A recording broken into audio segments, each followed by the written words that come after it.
for being here for the 4th annual FIVARS Festival of International Virtual and Augmented Reality Stories Awards. And we're going to give out just 4 awards, but mainly I'm going to be able to bring up some of my teammates and some of the cool people that have been with us from the beginning. And we're going to present 2 awards that were chosen by the audience themselves. So after every experience, people are asked to give a score from 1 to 5, and we tallied about 700 votes. We used an electronic system to record at the time, and then for some of these experiences we took a paper vote, and they were counted by a third party. And so from that we got our different choices for the passive Spherical Award and the interactive award.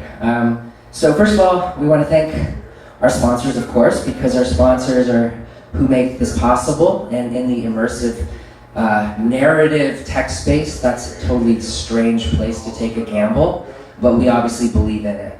So thank you, of course, to all of these good people, and the Cadillac Lounge, who's hosting us once again. We love this place. We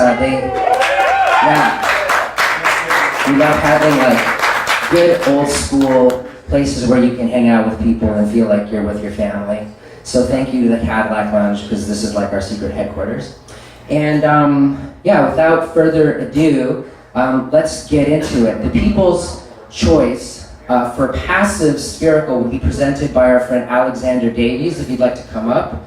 And this is, of course, those pieces that are typically shot in video, where it might be 360 or 180. It is not being rendered in real time in CG, because in the narrative space you'll often find that there are pieces where you're not doing much, but you still have a different kind of interplay. So these are passive experiences. Alex, would you give us the winner, please?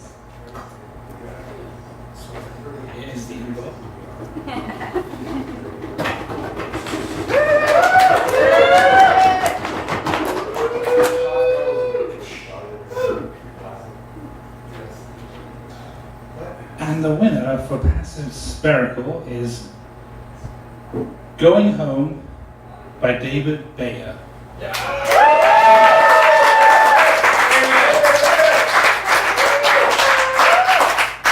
Going Home is a surreal glimpse into the mind of an elderly man suffering a massive heart attack. As doctors fight to keep him alive, the reality of his past and present begin to merge together in amazing ways.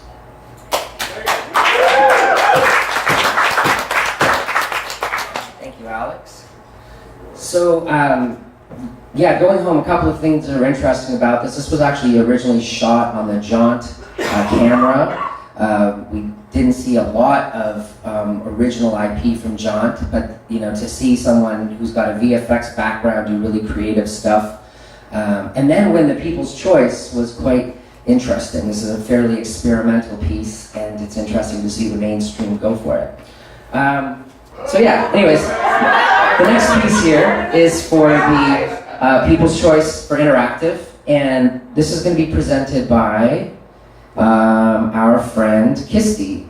Kirsty is a longtime friend of ours, Sky Pirate, and creative writer, and for that reason, she's going to be presenting the People's Choice for interactive.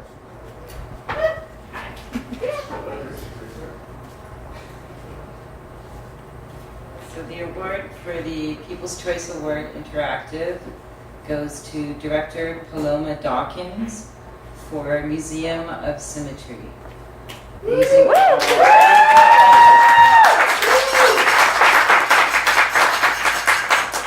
Using a hand-drawn illustrated animations, the National Film Board of Canada's Museum of Symmetry invites you to an other-dimensional VR adventure game that takes you on an absurdist mind and body romp through the highest clouds to the ocean deep.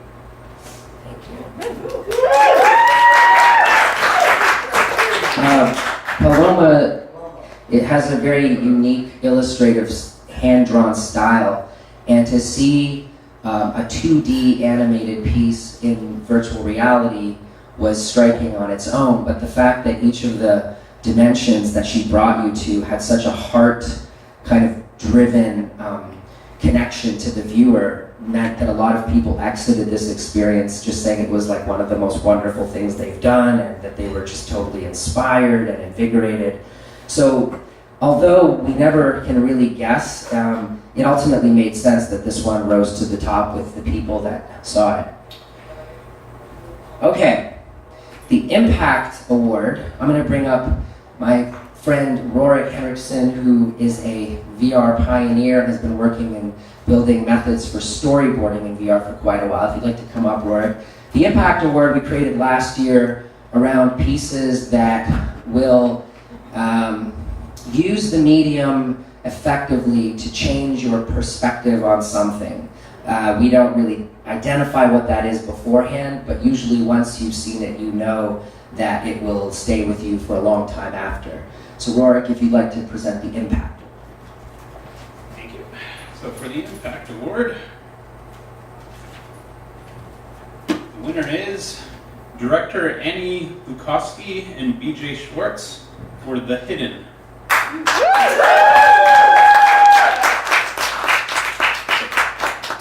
So The Hidden is about the Fourth Amendment grants you the right against unreasonable searches and seizures, meaning the police are not allowed to enter your home unless given permission or a warrant.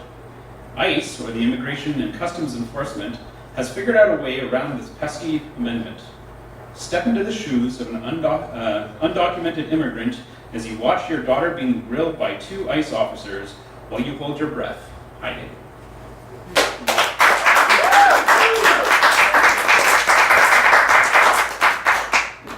Yeah, this piece came in and just sort of like shocked us and awed us, and it's a creepy, eerie sort of narrative on its own, but once you realize how close it is to our current reality and be able to experience, living in a backyard in California before you're raided by somebody who just pretended to be your friend moments before is definitely chilling, to say the least. And it works very well in stereoscopic 360.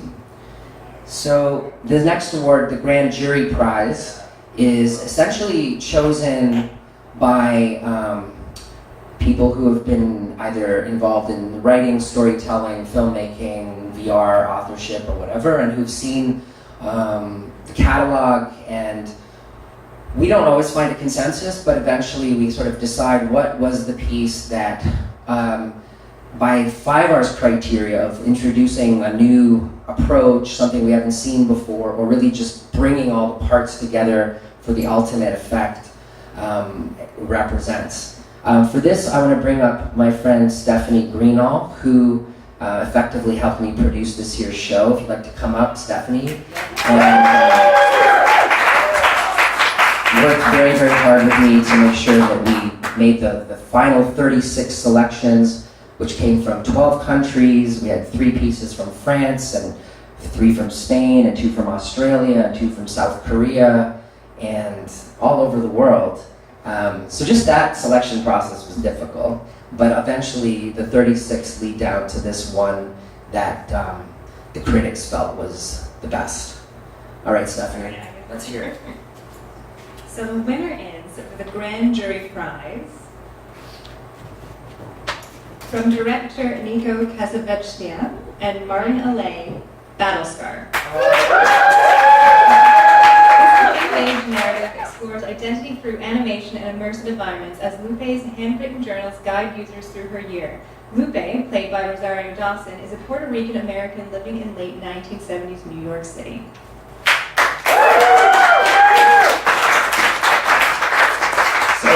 I can say this about Battlescar, whether I know why or not all the judges chose it, and there was definitely some who said, not Battlescar for sure, because it's this or it's that, but when people exited this experience, I heard things like, that was the best thing I've ever seen. No, really, the best thing I've ever seen. I think that what it is that it uses the sense of scale, it uses dioramas, it uses gigantism, and it uses 2D decoupage and light and color and sound and tempo to really sort of create a punk rock montage of Alphabet City in the 70s in a way that you feel like you can just reach out and touch it, like a punk rock dollhouse come to life in Broadway or something. And it was just such an amazing collection of approaches and techniques that it'll definitely be one for the history books. So that is the FIVARS 2018 awards, and I want to thank my amazing, amazing team who are just so incredibly giving and loyal and hardworking and unique and smart, and thank you for doing that for us. And for to you guys for watching, and let's see you next year, and thank you again.